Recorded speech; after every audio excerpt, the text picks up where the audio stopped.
the director of the IUCAA Pune. My colleague, actually, Umesh, is going to introduce Somak Raychaudhury to all of you. In the meanwhile, very interesting thing. We were just, before we went live, we were having a discussion. Somakji mentioned about his experience while speaking to school students on the subject black hole when he gave a lecture in Delhi at Nehru Planetarium. And these sixth standard students had some very interesting questions for him. So this reminds me of an interesting thing. In India, somehow black hole, this very word, has entered into the lexicon of the dictionaries in India.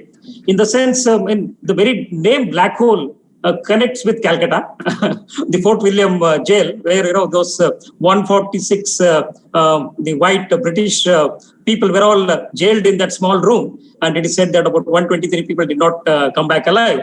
And the word, I think, perhaps the black hole stuck from there. So I'm sure you're going to be talking more on that. Interestingly, this Nobel Prize Physics Award has many connect with Calcutta, which the city in which you have had a greater interaction in Calcutta.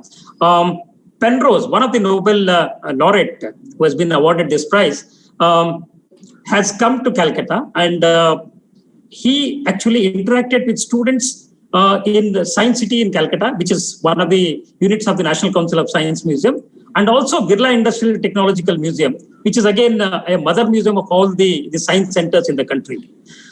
This topic also has a great relevance to all of us, the science museum people, because very recently, the National Council of Science Museum, in collaboration with the Department of Atomic Energy and DST, and all of you distinguished scientists from across the country, we did that what we call as a Vigyan Samagam, or mega science exhibition, where some of the most profound future projects, mega science projects, that India is a partner, were showcased, and we had some outstanding lectures.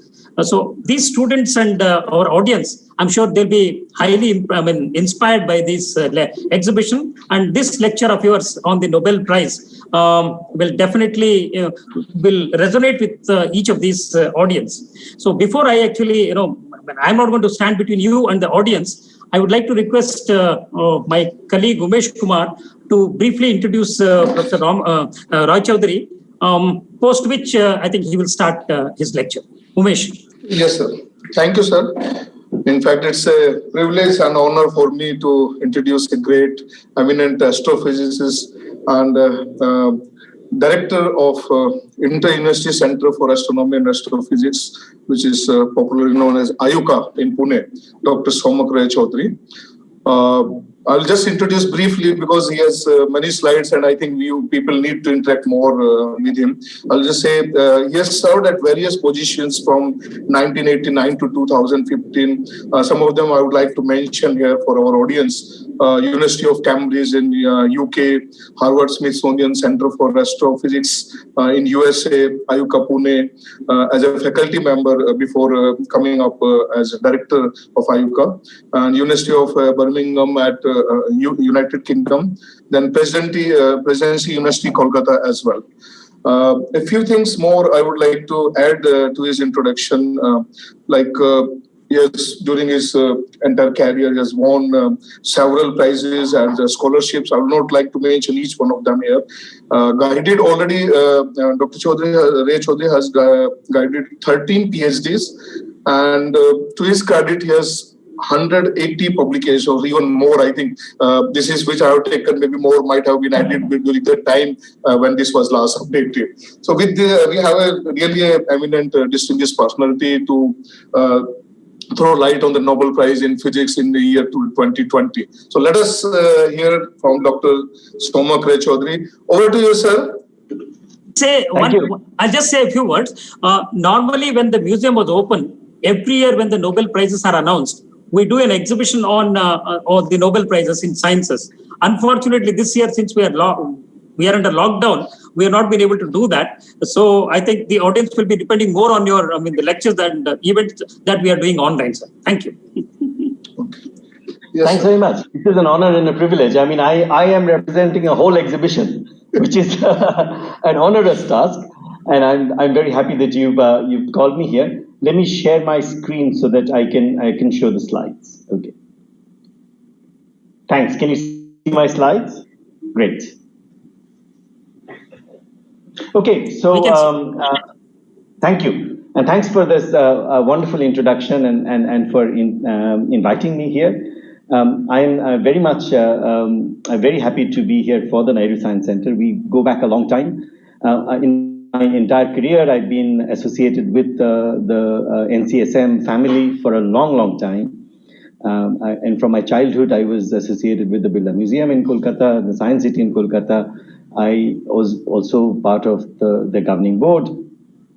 And then later on, when I worked at IUCAA here, Nehru Science Center in Mumbai and Science City in Kolkata together worked with us to create a wonderful science park here in IUCAA, which is an outdoor science museum, which was built mostly by Nehru Center in Mumbai. At that time, your predecessor, Dr. Altela, was in charge, and this was a long time ago. And since then, we've worked together on many projects. As you mentioned recently on the Vigyan Samagam, which last year we took a touring exhibition created by NCSN in 4 cities in India, looking at the projects, and I'll talk about a little bit about that later. But today we start by talking about the black holes. We call them the mythical black holes, and I'm here to bust the myth of black holes to begin with, to show that black holes are not really as dangerous as they are advertised to be. And the topic comes today because, of course, this year we have Nobel Prizes awarded to the general area of black holes. What you can see, this is the official picture. The Nobel Committee now does this very stylized sketches of the people they get the Nobel Prize. I thought Penrose didn't really look like Penrose, so I put together pictures of what they actually look like. Now, the 3 people who got the Nobel Prize, half of the Nobel Prize was awarded to Roger Penrose for his mathematical theory of black holes. I'll talk a little bit about that. It's very hard to talk about the mathematics in great detail in a talk like this.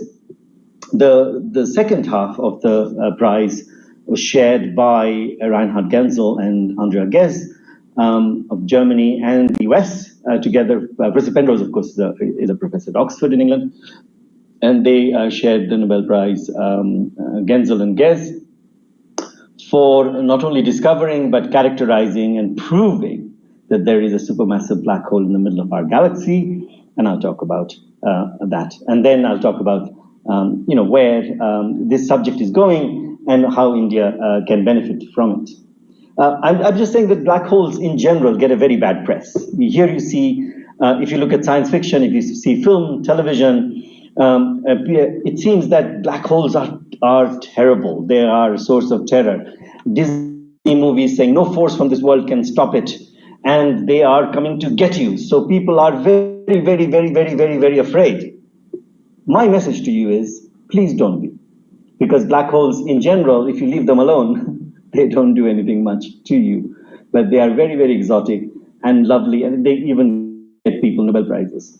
So, to begin with, let's start with understanding what a black hole is. And it all goes back to, like most of physics goes back to this man called Isaac Newton, who first gave us a concept of gravity. As you will see, the concept of black hole does not really come directly from Newton's description of gravity, but it leads us to the concept, and it's very important for us to understand that. So Newton, a long time ago, about 300 years ago, essentially said things that we learn in school, that gravity is a force, and everything in the universe, including you and I, we have gravity because we have mass. Anything that has mass is gravity, and any 2 things that have mass pull each other with the force of gravity. And as a result of that force, an acceleration results, and that acceleration depends on the masses of the 2 objects and the distance between them. So the closer they're together, the more the force or acceleration, and it depends on how massive we are. So this is, and so it also acts along the line, joining the two masses. So it gives a direction to the force. So force is a vector. It tells you what direction and what the magnitude is, right? Now, it directly leads to a concept which is known as escape velocity. So if, for example, you're sitting on the Earth and you think that you can drive a car fast enough, or you can jump hard enough so that you can escape from the Earth and float into space, then we can ask the question, what is the velocity that is needed to achieve that? That's called the escape velocity, and this is a Newtonian concept, and it comes to be very simple. This is derived in physics classes in school from Newton's laws, and it tells you that you need at least this quantity, where m is the mass, say, of the Earth, which is pulling you, from which you want to escape, and r then is the distance between the center of this thing that you're trying to escape from and where you are, which is on the surface of the Earth. So it is the radius of the Earth.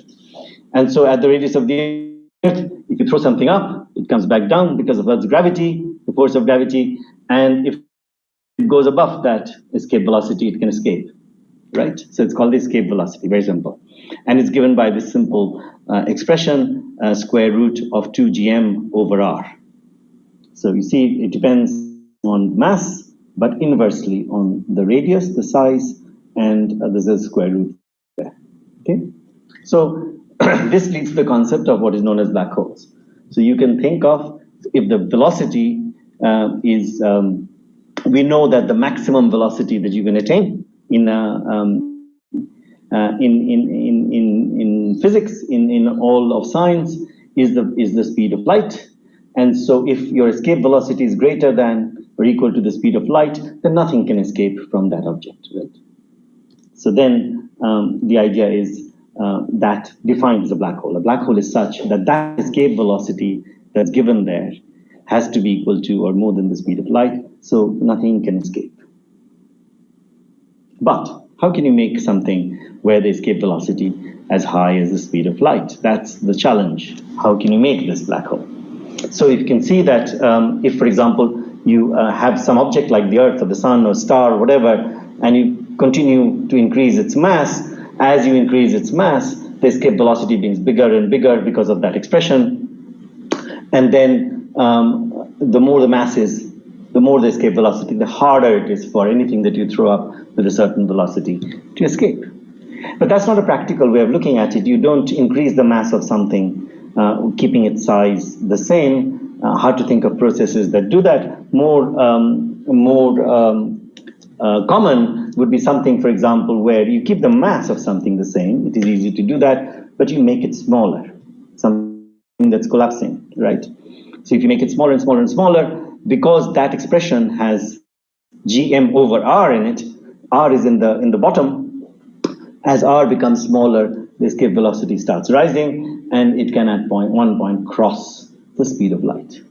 And so right after Newton proposed gravity, people realized that this would be possible. So you can make something very small and keep its mass very high.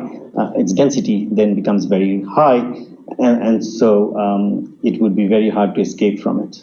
And so you can see as early as 1780s, soon after Newton's book and theories came out, in England, John Michell wrote, essentially, you can think of something like a star, which would become smaller and smaller and smaller, and then it might actually be small enough that no light can escape from it. In France, at the same time, Laplace, his name you get in many, many places in mathematics and in physics, a very clever man, he came up with a very similar idea, that there must be stars that from which light cannot escape. He called them dark stars. So to do that, it turns out, if you look at these escape velocities, I told you these escape velocities are pretty high. From the Earth, for example, the escape velocity actually is nothing like the speed of light. The speed of light is in these units, in kilometers per second, it is 300,000 kilometers per second, 3 lakh, and from the Earth it is 11, right? So you can see that the Earth is not a black hole, much smaller than that, and so, but it is pretty high because it's like 43,000 kilometers per hour. So it's not like you can drive a car that high, that speed to go off. But of course, even rockets that we launch actually don't go at that speed. Most of them, it's a way of taking them around the Earth to higher and higher altitudes where escape velocity will be very low, and then we shoot them off from there. Otherwise, you'll take a lot of fuel to attain this kind of escape velocity. But from the sun, the escape velocity is 600 kilometers per second, 2 million kilometers per hour, and this is why we can't think of the Earth going off from the sun, in case you're afraid. But in this concept of the dark stars that came out of Newton, we can see that that if you think about what will happen if you take the Earth or the sun and you squeeze it to a small volume such that nothing can escape from it, this you need to find out. And actually, to find this out, Newton's idea is Newton's formula is difficult to use, because what happens is that once you make densities so high, the gravity becomes so strong and the speeds go very near the speed of light. Newton's theory actually doesn't completely work. So we need to go to Einstein's reworking of Newton's gravity, which I'll talk about briefly later on. And from that, what you can get is another simple formula, which is called the Schwarzschild formula, the Schwarzschild radius, and that tells you that if you make something of mass m a size that is 2 gm over c squared, where g is the gravitational constant, c is the speed of light, then that becomes a black hole, which means that becomes a dark star. Nothing can escape from it, not even light. So you have to make this smaller than 2 gm over c squared. That is known as the Schwarzschild radius, the event horizon of a black hole. Now, for the Earth's mass, that radius is about less than a centimeter. It's about 9 millimeters. So you have to squeeze the Earth to that size in order to make it a black hole. That's not going to happen. So you shouldn't be afraid, even though there are works of fiction out there that tell you that might happen. Every time CERN turns on its LHC, people say, "Oh, the Earth is going to turn into a black hole," but that's not going to happen. The sun needs to go to a size of 3 kilometers, size much smaller than Pune. So that is a likelihood. Actually, it won't happen, given what we know about the sun, but many stars actually go that way, and this is how we get black holes. So, to summarize, Isaac Newton had this idea that gravity is a force, but in order to actually extend that and to take it to what we are discussing today in terms of black holes, it needed some modification. By modification, I mean, we didn't say that, nobody said that Newton's formulation of gravity is wrong, but it's incomplete. It can describe everything that we experience, i.e. things that are moving at very small speeds, things whose masses and densities are small. But once you get to very strong gravity and high velocities, then things start deviating from Newton's formula and description of gravity. And so Einstein came along, and Einstein said, actually, Newton's way of looking at gravity is not really right.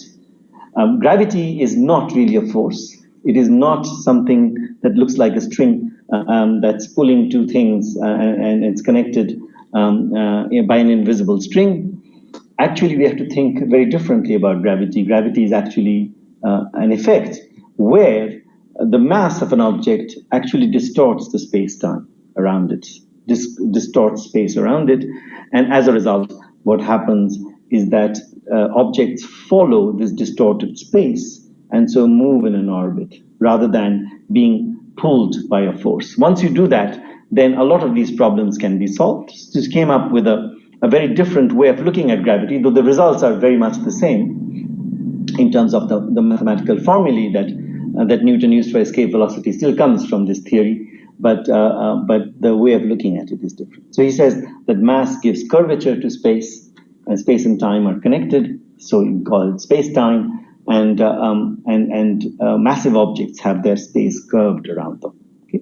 And gravity is not a force; it is a result of space being curved. How does that work? So you can see, for example, here is the sun, and here is the Earth. Now, in the way Newton looked at it, the Earth is pulled by the sun by a force, as if by an invisible thread.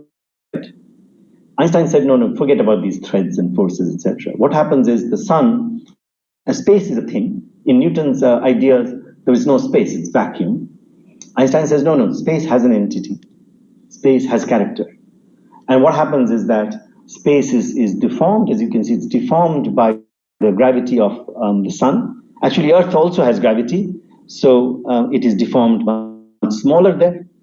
But what happens is that this Earth, the sun's gravity distorts the space around it, and Earth is trapped in that distortion. It can't go away, and that is why the escape velocity, it needs to move out. It needs a lot of velocity to go out of this distortion of space, and that is why it is trapped, right? So the concept of escape velocity then is the amount of energy or the velocity you need to get out of this well, as it were, if you've fallen down a well. And then it just moves around the sun, following the distorted space. It goes around like that.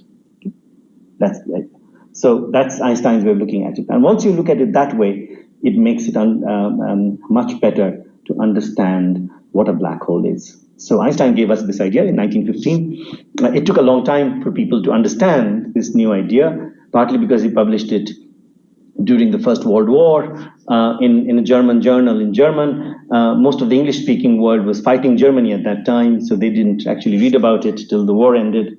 And slowly it started to percolate out. But before that happened, within Germany, it became quite famous. Karl Schwarzschild, who I just mentioned, who came up with this idea of the size of a black hole, had worked out the solutions of Einstein's equations within months of its publication, before the English-speaking world knew about it. In fact, it was first translated, as you know, in English in Calcutta by Ignaz Saha and Schupten Bosch. They got hold of this German paper. They knew German very well. They translated it in English. That was the first translation. And that translation went around to the English-speaking world, even to England, where a lot of the people read about relativity through this translation.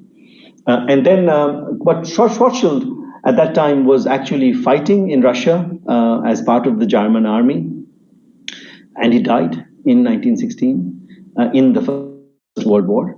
But before that, he was, during the war, during the battle, he was working out Einstein's equations. He found this solution in which is spherical symmetry. He found that, as I said, what we call the Schwarzschild metric. He also found a way of describing how to characterize the black hole that we're talking about, such that light cannot escape from that space. And that is why we name it after Schwarzschild. So all this happened within a few months. He wrote on a postcard this result, sent it back to Einstein before he died. And Einstein published it on his behalf after his death, which is quite tragic, actually.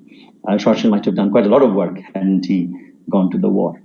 But really, so now we have a formulation of how, from Einstein's equations, we can talk about the size from which light cannot escape given a certain mass. How would you take a star and squeeze it down to that size? And that was told to us by another Nobel laureate. Schwarzschild, of course, didn't get a Nobel Prize because he died too early. Einstein got the Nobel Prize for doing something else, the photoelectric effect. And this man got the Nobel Prize in the 1980s for essentially telling us how to produce a black hole, which he did the work he did in the 30s. He got that prize 50 years later. And he showed that if a star collapses after its nuclear, the fusion that happens at the core of its of the star stops because fuel is gone, then the star can collapse. And if it's massive enough, it can collapse and form a black hole. So these are the three people who gave us essentially the entire formalism for how to create black holes. So Einstein's scenario then is a black hole is such that it's a very, very small object with a lot of matter packed into it, and it makes space around it very, very curved. And it's so curved, it is like a well, and something that falls in doesn't have enough energy to come out because it will have to have a velocity that's more than the speed of light for it to come out of this well.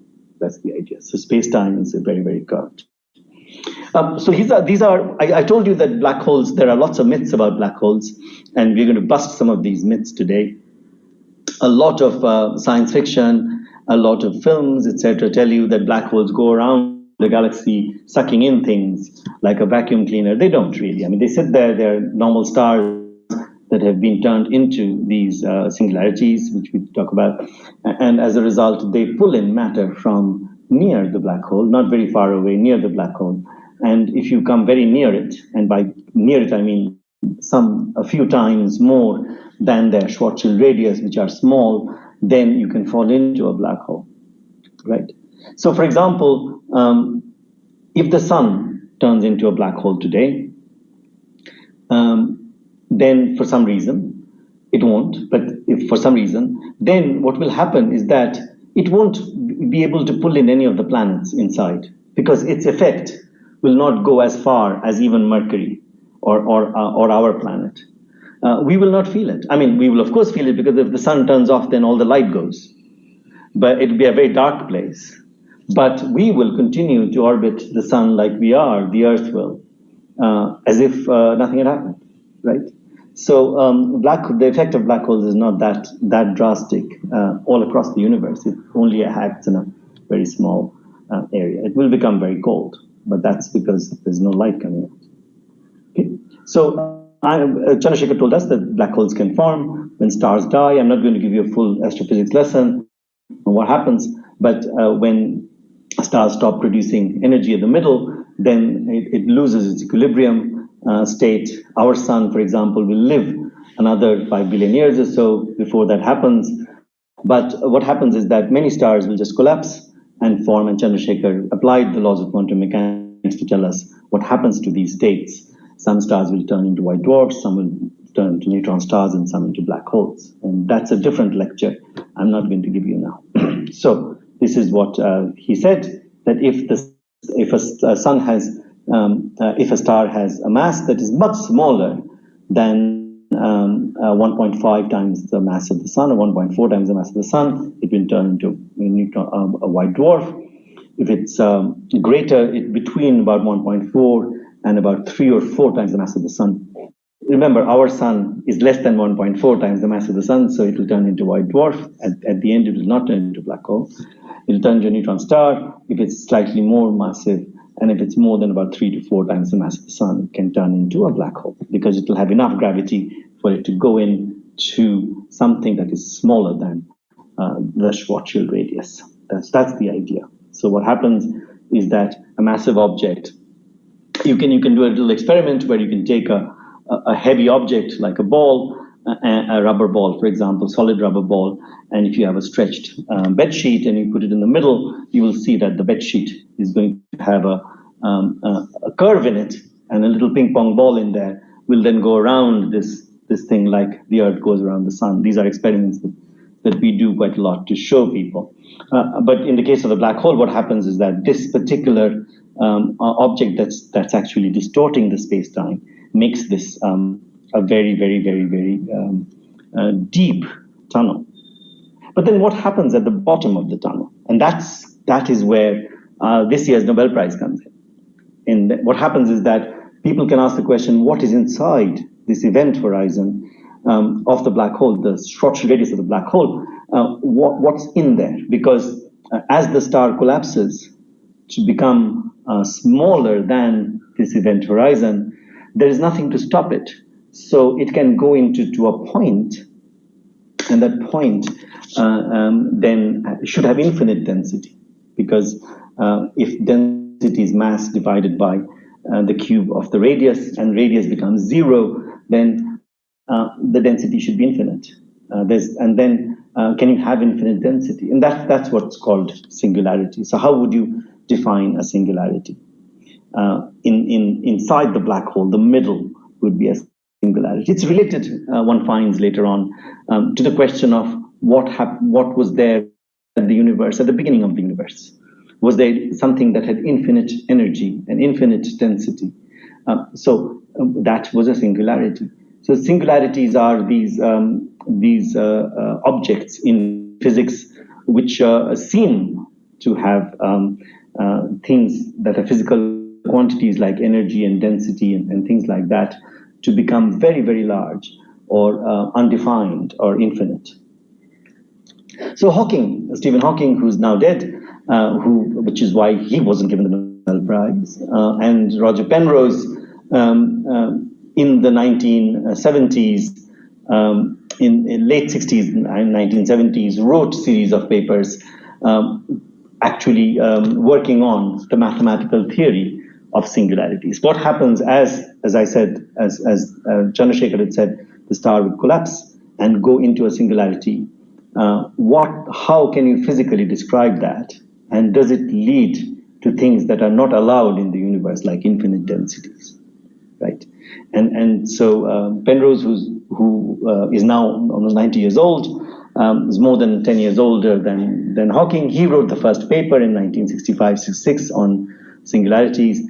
And in fact, Hawking, working on his PhD thesis, also used a mathematical concept of singularities. And both of them, in particular Hawking, used the very interesting thing is the other Calcutta connection, as Sri Ken had mentioned before.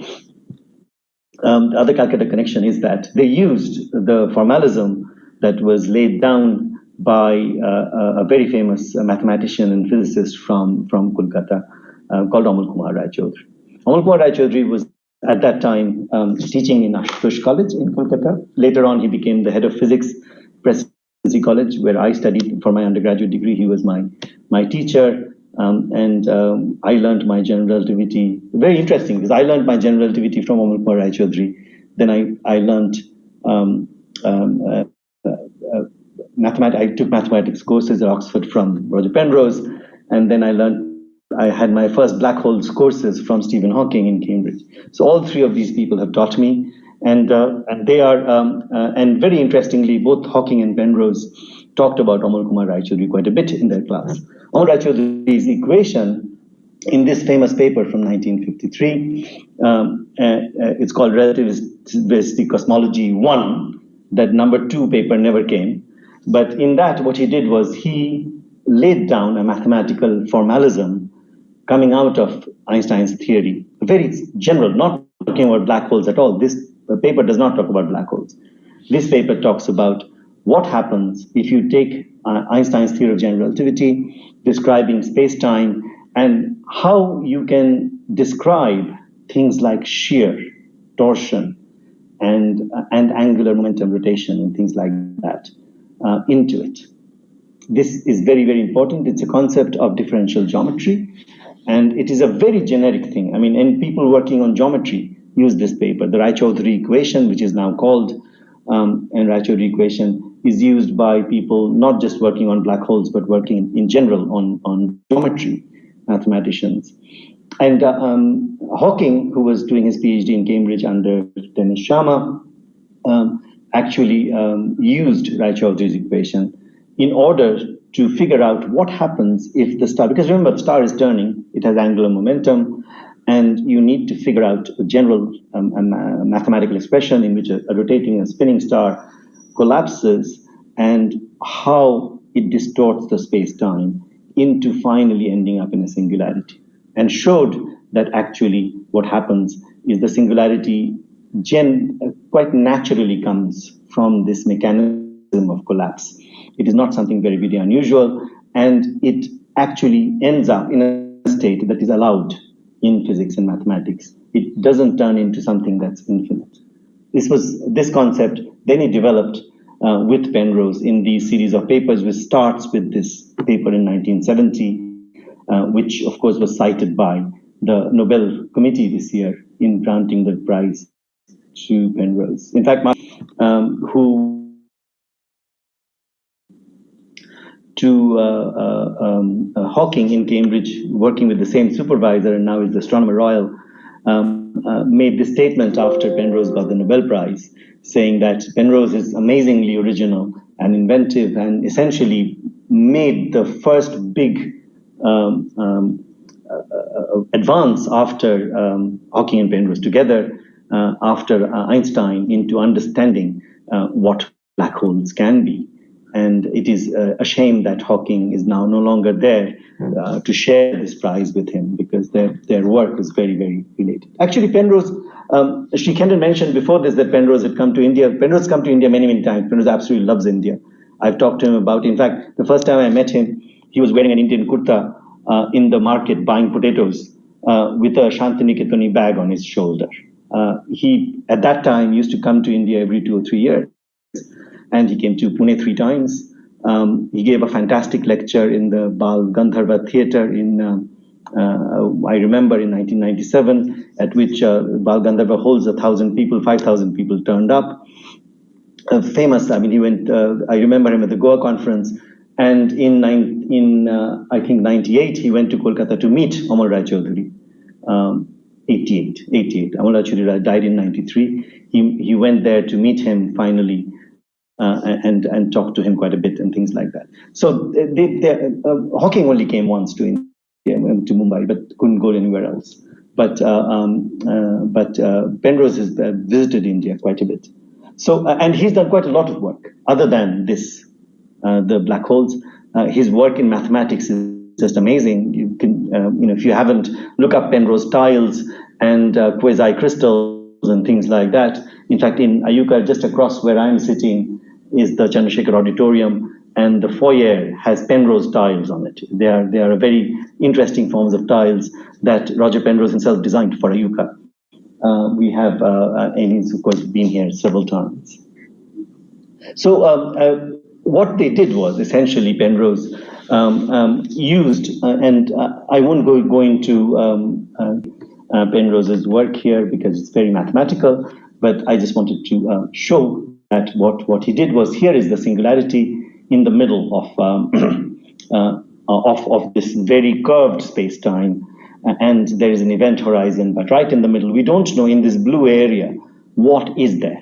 There's knowing except for a mathematical concept, and both Hawking and Penrose together essentially showed, building upon this, that no matter what this level of singularity, whether it's the Big Bang or the inside of a black hole, you can actually explain it from the equations of physics using Einstein's equations to show that you can produce a closed surface which is singular in the middle and still describe it in mathematics, let alone the physics.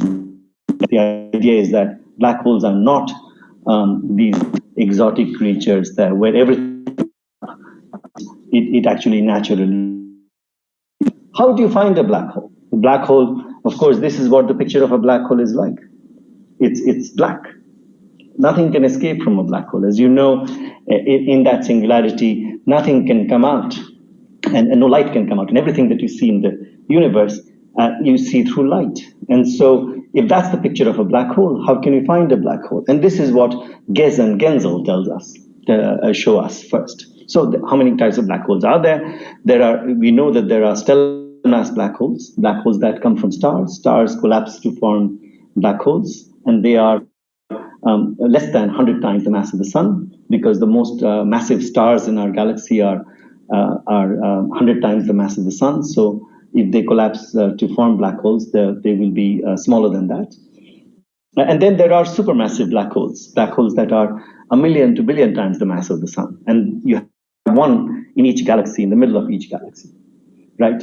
And it has been controversial until only a few months ago, when I think the first indications of the existence of black holes in the middle of this not stellar mass and not supermassive, but in the middle have come.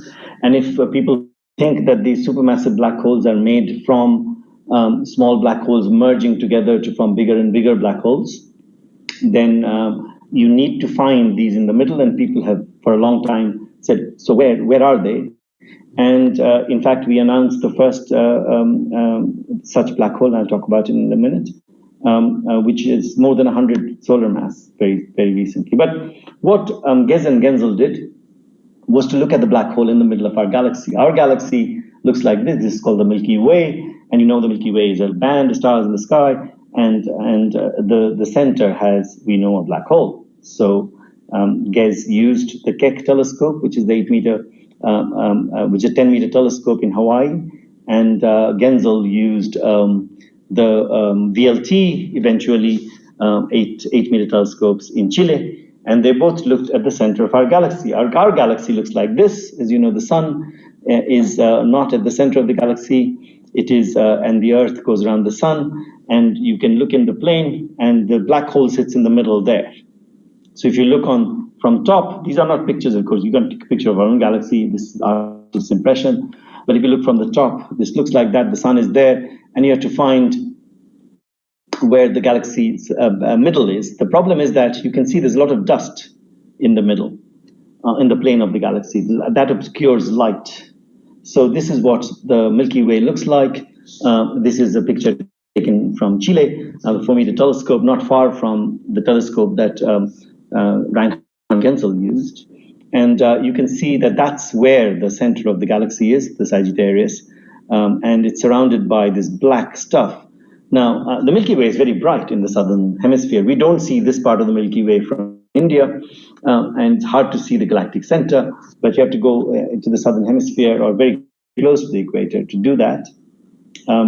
And to do that, what you do is you find this black hole. And so why is it difficult? It is difficult because there's so much of this dust, so you have to look through it. So you can't really observe in normal light. You have to observe in the near infrared, and so maybe a micron or more, so that light actually comes through the dust. It's not blocked by the dust. But there's a bigger problem there. You know, even if you go and see the black hole, as you know, you won't be able to see the black hole. Black holes can't be seen because no light comes from it. But what Ghez and Genzel in different projects independently did was they said, what if we can look at the stars that are very close to the black hole and see how they move? And they will move very fast. And from their motion, you can measure the mass of the galaxy and at the black hole. And just like, for example, if you look at the motion of the planets, and from their velocities, and knowing the distance of the planet from the center where the sun sits, you can measure the mass of the sun. So if you can, but how can you see through all this dust? And it turns out it is very difficult to find the stars around that central black hole because they're very, very close, and the angular size is very different. And this is the effect of the atmosphere. It's called seeing. What happens is as light comes through the atmosphere, if you have the telescope on the Earth's surface, then the light comes through the various layers of the atmosphere, which have different temperature, pressure, and whatever. And as a result, the refractive index is different at every point. And so light comes in a zigzag path. And as a result, the picture that you take is blurred.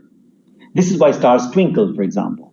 Stars are very small objects on the sky, and because when you look to your eye, it comes at a different place every time in fraction of a second, because it's coming to a path that it comes through these different layers, right?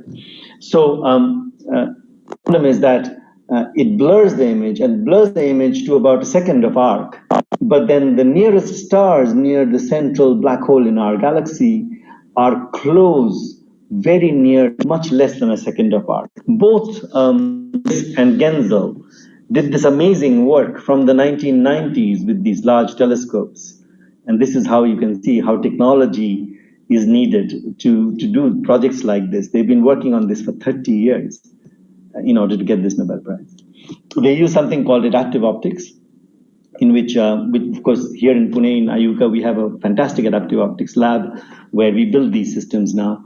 and adaptive optics is such that the mirror that builds the telescope can be distorted now with a computer that compensates for these changes in the atmosphere. So you have another telescope that's studying the atmosphere and looking at a point source, and it gives the signal to the computer saying, yeah, the atmosphere is changing in fraction of a second, and so it changes the size of the mirror so that the image is not blurred.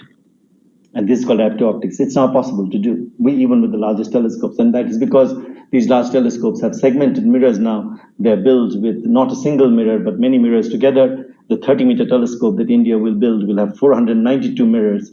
The Keck telescope has 72 mirrors, 72 segmented mirrors, and they form the big mirror. And they all move with respect to each other in this adaptive optics system. And as a result, what happens is that the central part of this galaxy is, as you can see, blurred, and in this blur are all the stars around the black hole.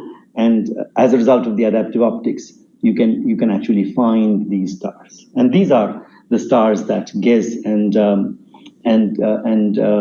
Genzel found. And you can see these videos on YouTube. They're very nice. You can see that as a result of all these stars, and you can see that that is 0.05 of an arc second, this scale. So you're actually picking up stars, and starting from 90s, this video is being made by Andrea Ghez. Her group started in 1995, and these are actual position videos made from these stars going around the central black hole. The black hole is in that star place. At this now. Here is a good video of all these stars. That is where the black hole is. You can't see the black hole, but you can see these stars. That is the Nobel. That in one picture is the Nobel Prize. So you can, what happened there, starting in 1995 to now, stars. And you can see on around, it's taken it 15 years. The stars, and it's like in the solar system going around the sun. And S2 was our hero from the very beginning because it had the smallest orbit. And what you do is you take that, and Gez and Genzel together mapped all these stars and found their orbits, and then used essentially Kepler's laws. Kepler's laws tells you that Kepler's third law, even as early as 2002, this is Genzel's work starting from 1992, etc. And he plotted the positions of these and knew that the black hole is there, right at the focus of that ellipse. And you know that elliptical orbits around in Kepler's laws. And from that, even in 2002, he'd calculated a long time ago that the mass of the object sitting there, which we can't see, but it's pulling these stars around, was 3.5 times 10 to the 6, 3.5 million times the mass of the sun. And why is it a black hole? Then people asked you tell me something that's 1 million times the mass of the sun could be a globular cluster of stars. And he said, no, you can't do that because this star is coming so close to it.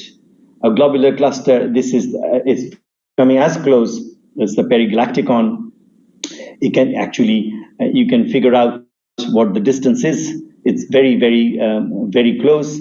And the Schwarzschild radius of that black hole would be 12 million kilometers. It's coming about within about 100 times of that. If it were a globular cluster of that scale, its size would be much, much bigger than that. Its size of that cluster would be much larger. And so they showed, just by the fact that stars are going around and coming, that it's such a compact object that its Schwarzschild radius is much smaller than that scale, and nothing else of that mass would have that size. And so they proved conclusively that it is a black hole. So this is the first time a supermassive black hole was not only found, but it's mass measured. And of course, you know, very recently you saw the picture taken of the surroundings of the black hole in AMD 7, which is a nearby galaxy. In fact, the Event Horizon Telescope, which I'm sure will get the Nobel Prize one day for doing this work, but it's early days now. They are trying very hard to get a picture of the of the surroundings of the black hole in our own galaxy. They started studying both M87 and our galaxy at the same time. Our galaxy's picture is not ready, but what these people have done already is actually, told us all about all that we need to know about the supermassive black hole in the middle of our galaxy, and that is why they very richly deserve the Nobel Prize this year for work they did, as I said, starting from the 1990s, and their results were known to us at least 15 to 20 years ago, and every year the results have become better and better and better and better and better. Right. So just I'll round off by telling you the connection with what we're doing in India now. Not only were so many people have done work on relativity and black holes that have helped this kind of concept of Hawking and Penrose, the work of Raychaudhury, the work of Vaidya, the work of Narlikar, and people like that have led to a lot of work in relativity that has given us clarity with black holes.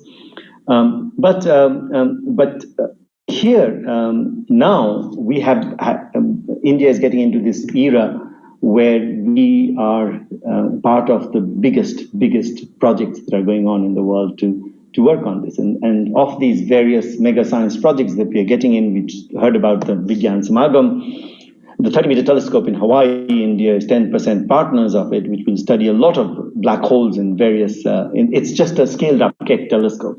In fact, I've met Andrea Ghez many times in meetings of the 30-meter telescope because she belongs to UCLA, which is our partner in building the 30-meter telescope. The UCLA is also a 5% partner, 10% partner of the mega science, the University of California system of the 30-meter telescope. And she wants really to use the 30-meter telescope to find these black holes in the same way in other galaxies, many other galaxies. It's the same design as the Keck telescope, but which is 10 meters, but this is 30 meters.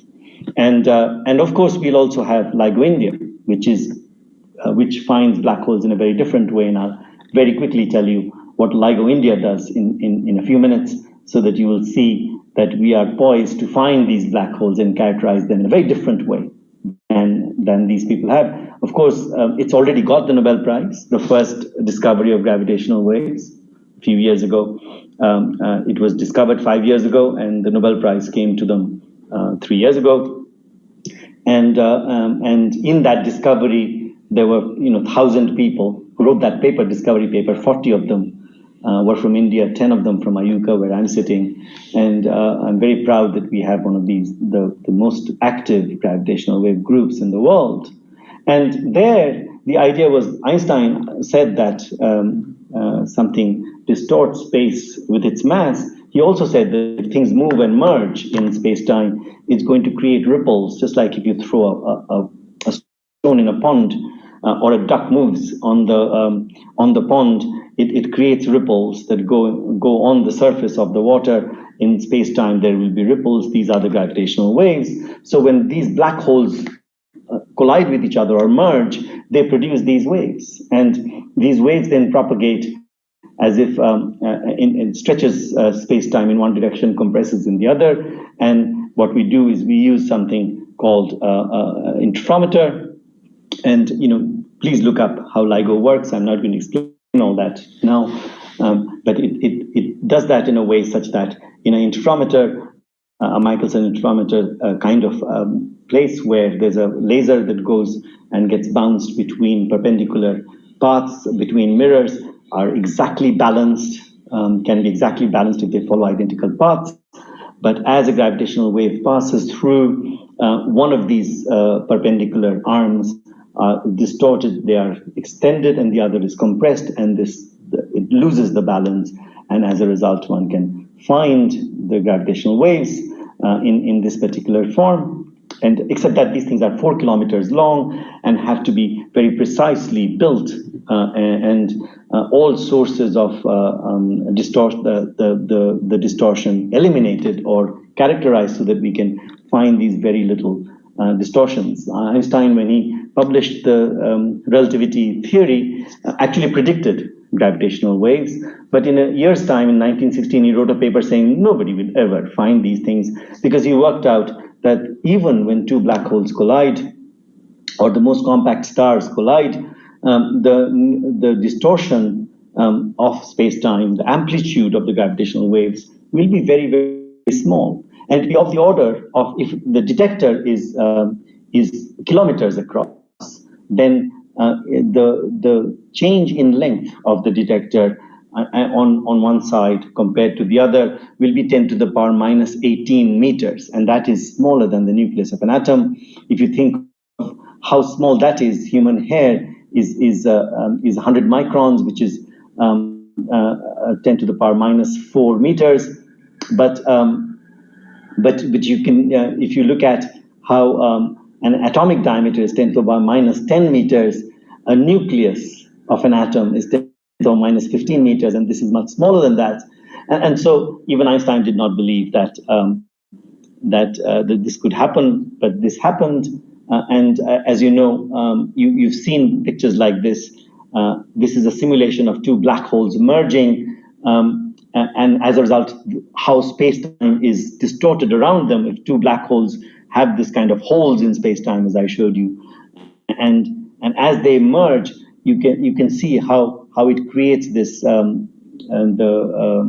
the ripples that go off, and as they completely merge, they can create these ripples.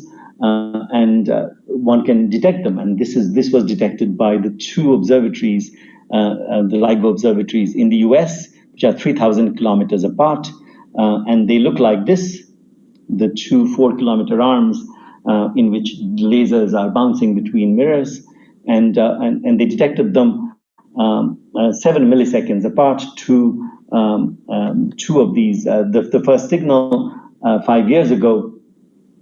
Till then, we've detected about 70 or so of these signals. That was the first one almost exactly 5 years ago. And you can see that this whole this signal that was detected was about 1/5 of a second long, and detected both places. And just as the two black holes are coming together and merging, what happens is that the frequency goes up because the black holes come closer and closer together, and that's called a chirp. That's frequency versus time, and very characteristic of them. And the two black holes that were first found had the Schwarzschild radius. I told you the Schwarzschild radius, the 2 gm/c squared, the size of a large enough Indian state, right? Because it was found that these are black holes that were almost 30 times the mass of the sun, and they came together and formed something that is almost 60 times the mass of the sun. And so here's the first evidence that we found that black holes actually merge to form larger black holes. And now, very recently, we found an example, 60 such discoveries later, that there were two black holes, one 85 times the mass of the sun and one 66 times the mass of the sun, merging to become 142 times the mass of the sun. So here is examples of how these supermassive black holes can be formed. They can probably be formed by these.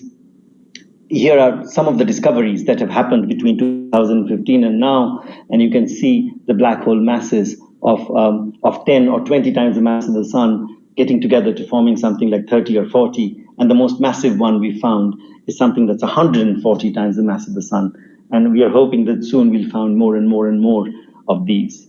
And now we have, so this is where we now think that we are finding this mid-sized black holes.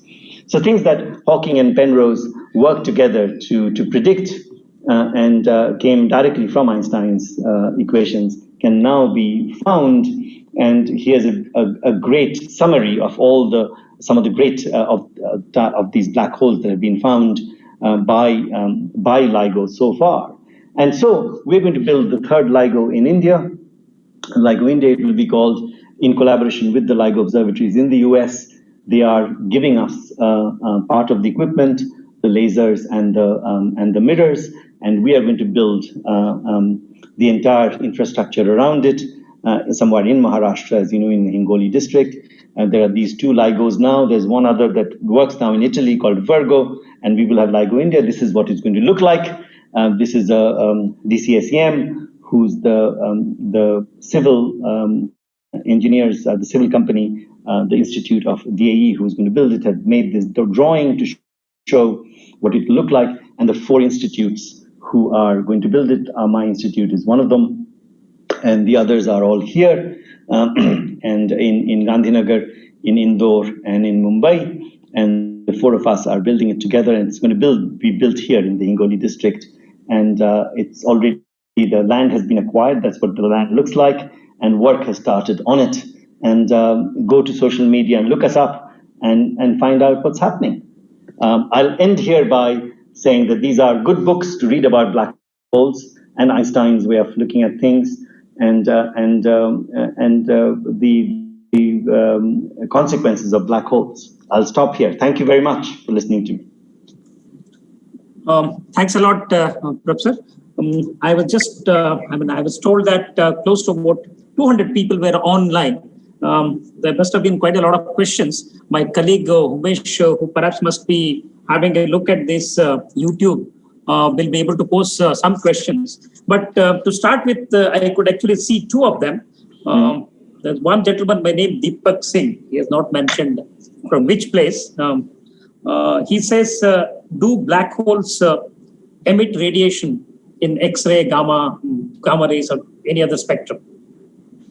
Right. So I didn't talk about the X-rays from black holes or gamma rays, etc. Black holes emit nothing. Black holes cannot emit anything. I told you that from within a black hole, nothing can come out.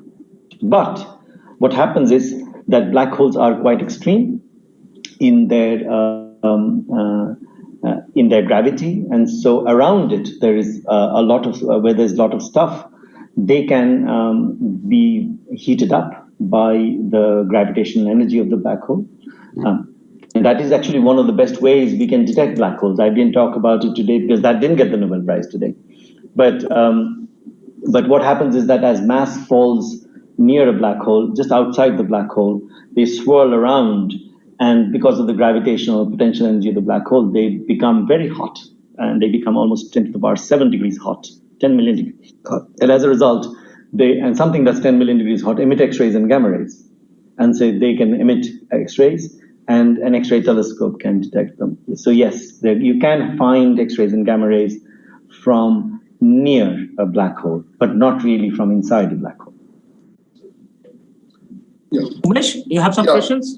Yeah, there are some questions. I'll put up a couple of them here. There's one, Mansi. She want to know, could we really escape from black hole? Means one entering inside the event of horizon? No. Is it possible? No. Answer is no. Well,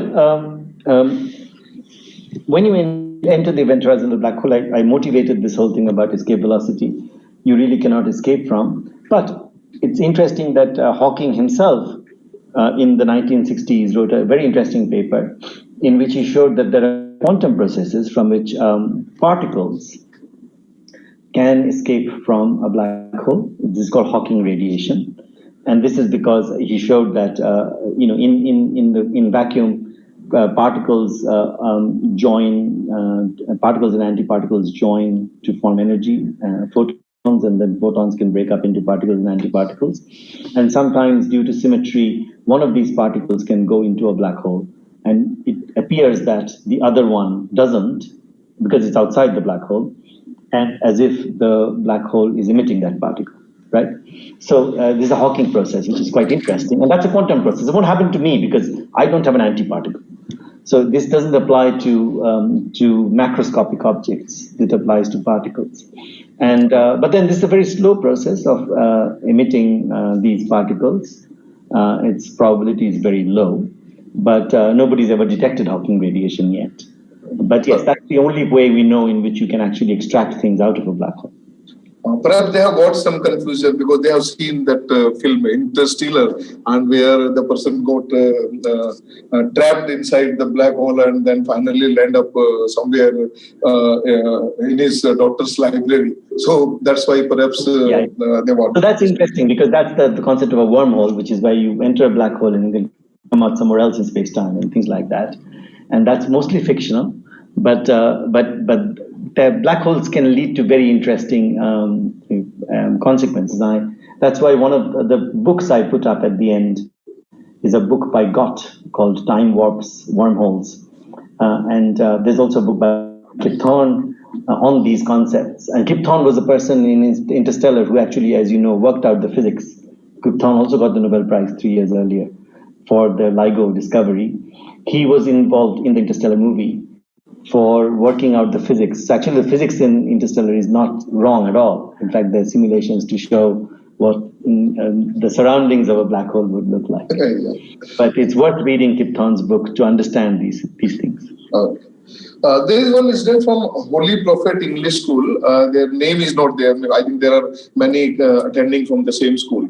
The one question, a very simple question is, do black hole can move? Because normally universe is expanding, so whether they are also moving with that or they are at one place, what can be consequences of that? Yeah, I just showed you. I just showed you black holes moving around each other and merging. Of course, black holes move. Black holes are like stars. They're just very compact stars, and so the black holes are within a galaxy that they're moving just like stars are moving. Our star, our sun, is moving in the galaxy.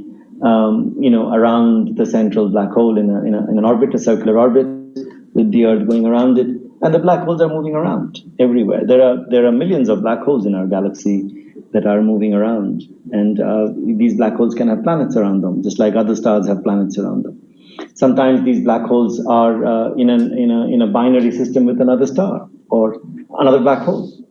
And these are the ones that come together and merge to give out these gravitational waves. So yes, they are moving around everywhere.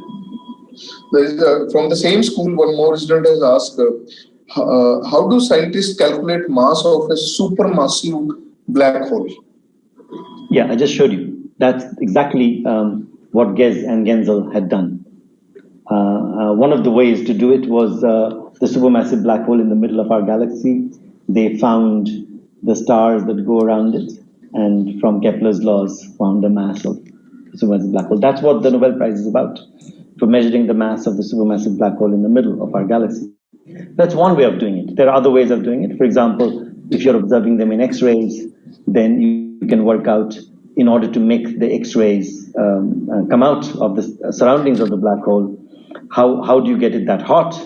And from that, applying physics, you can find out what should be the mass of the black hole to make the gas so hot, so that the photons come out in X-rays, so you can measure the mass. There are many other ways of doing it. But Ghez and Genzel did that for the supermassive black hole in the middle of our galaxy. There's an interesting question from Prasanna PG. I'm slightly adding a little bit to that. It is Ghez and Genzel where awarded the Nobel Prize, but then it is actually what he says is the adaptive optics, the mirrors, etc. Some engineers must have worked on that. He says quite a lot of technical works in the Large Hadron Collider and several of these mega projects are done by engineers from India.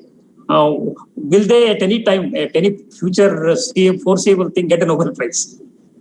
So that's the thing, Nobel Prize is given only to 3 people every year, at the most. And they are the people who lead a certain project. And till now, till very recently, they were only given for applied sciences. And this is why Einstein did not give the Nobel Prize for relativity. It was for innovation in photoelectric effect and things like that.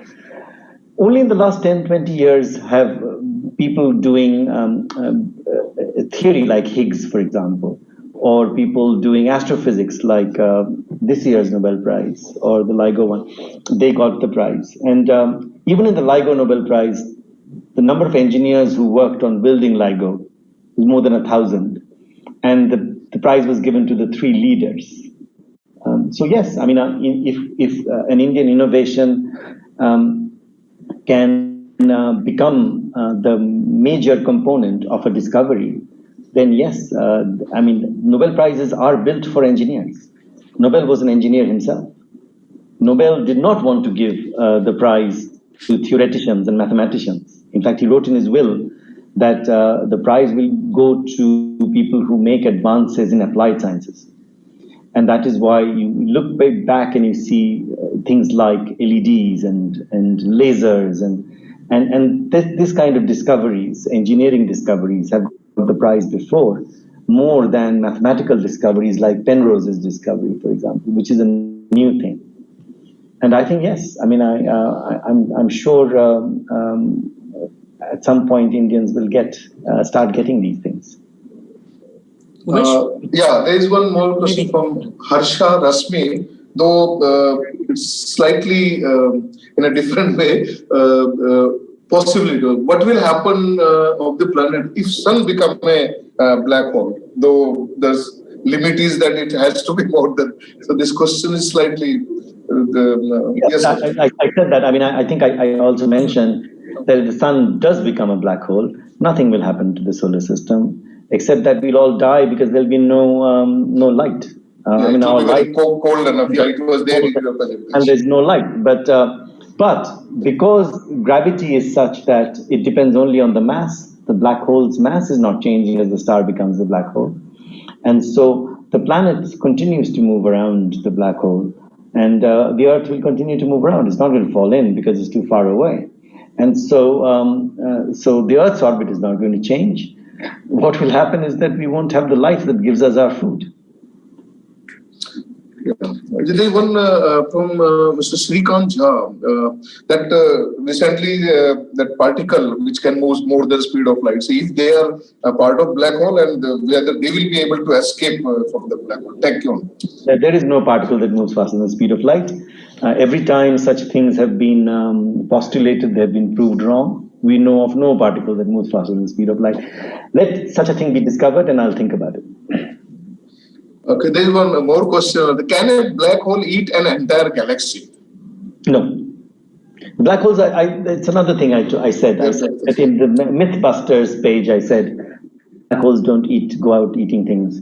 Black holes only pull in things that are very close to, say, if its Schwarzschild radius is, say, for something that the size of a star, the Schwarzschild radius is a few kilometers, it will pull in things from a few thousand to 10,000 kilometers maybe. And not much more than that. A galaxy is, tens of thousands of light years, hundreds of thousands of light years across. So even the black hole in the middle of our galaxy has a range of only hundreds of thousands of kilometers, and size of the solar system maybe, not much more than that. So black holes can't eat galaxies. Black holes can eat other black holes. Black holes can eat the gas that falls into them. Because there's one thing, Umesh, just a minute. Yeah, please, sir. One student, Diksha Singh, I think she has heard you so intently. She says, to the question regarding our sun becoming a black hole, she says, sir, but our sun cannot become a black hole due to Chandrasekhar limit.